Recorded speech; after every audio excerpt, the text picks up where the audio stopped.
this lesson, I'm going to show you the basics of the song Cornerstone by Hillsong.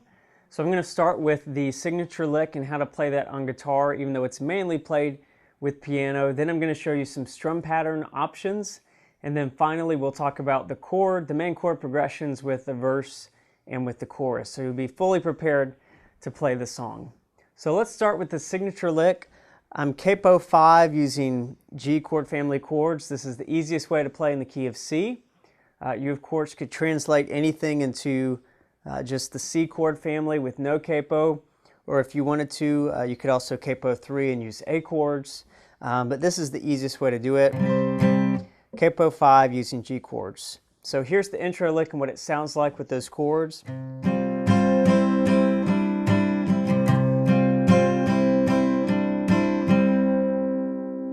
So we're going to start with the G chord. And what you need to do is let off of your pointer, and then you can mute out with your middle finger. And then also let up with your ring finger so you can get the first fret of the second string.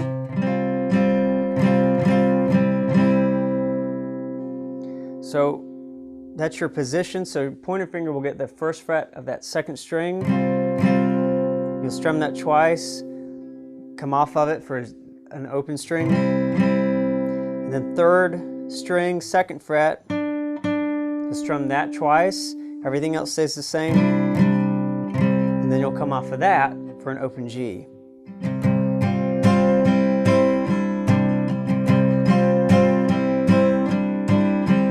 Now if you play it over top of a G over E or an E minor chord, you just, instead of your middle finger getting the G bass note, you can get that 5th string, 2nd fret. Everything else stays the same. So you'll hear that signature lick in the intro, and then you also hear it at the end of every chorus. So now you know how to play that. If you just want to play the chords, that's fine too. No problem there. So now that we have that covered, let's talk about some strum pattern options. The easiest thing to do is just play 8th notes. So, you'll basically count to 8 if you have a full chord, or if you have two chords that share a measure, they split the measure evenly. So it'll be 4 strums or 4 8th notes per chord. So G, for instance, 2 measures of that, C2,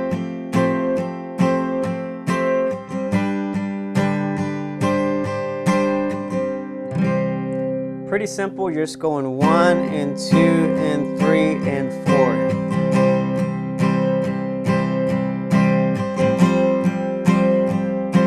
That's all there is to it. You're kind of accenting the ones, and then your ands are almost echo strums. They're real light. 1 and 2 and 3 and 4. Pretty simple. If you want to come up and hit the up, maybe right before your chord transition, you can do something like that just to vary it up. So that's the simplest thing, is just keep that hand in an 8th note, and that'll take you through the entire song if you wanted to. You can, of course, strum the first verse, of course, are really light in the track.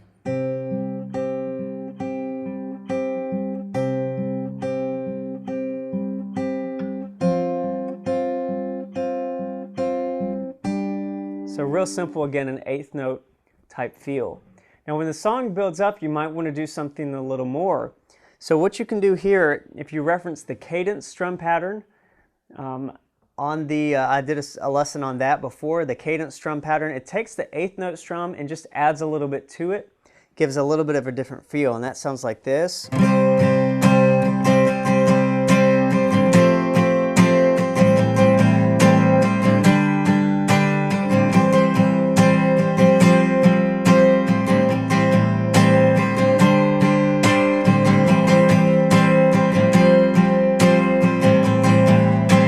Again, it's the 8th note feel. You're just adding in a couple ups at the tail end of it. It's down, down, down, down, up, down, up, down, down. So you can look up that strum separately if you're not familiar with it.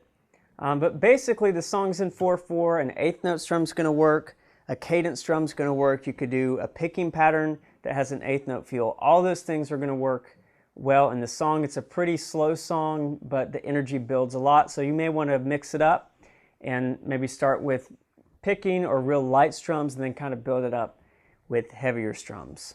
So that takes care of the signature lick as well as some strumming options. So now let's talk about the chord structure. Your verse is pretty easy. You're going to have 2 G's, C to D. Now in this D, you can either play a D sus or come to a regular D. I'll just stick with the D sus. I kind of like the sound of it better.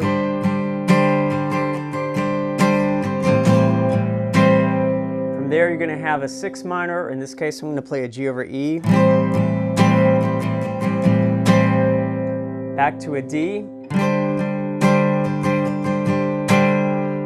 And then you're going to play C and D in a box. And then you're back to your 1 or to your G. And this is the point where you would do your signature lick. So when you get to that 1 or that G, it would sound like this.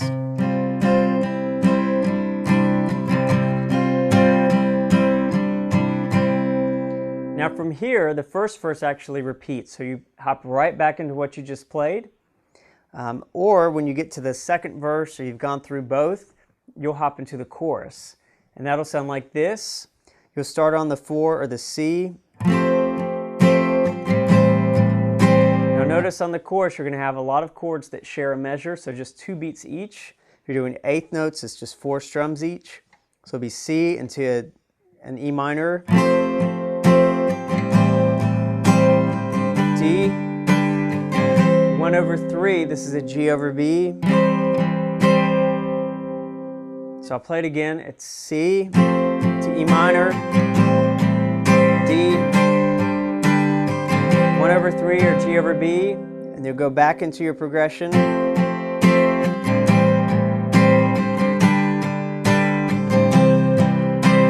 It's the exact same thing, except instead of a G over B, you just go to a full G.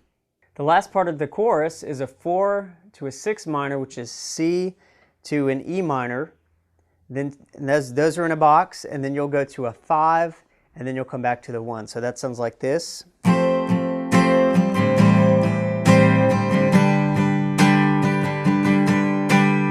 Now notice I stayed on that 5. It's a full measure. So 4, C, E minor, D. Then you'll come to your 1. You'll have 2 measures of this 1 or the G. And then from here, again, you can play your signature lick depending on where you are in the song.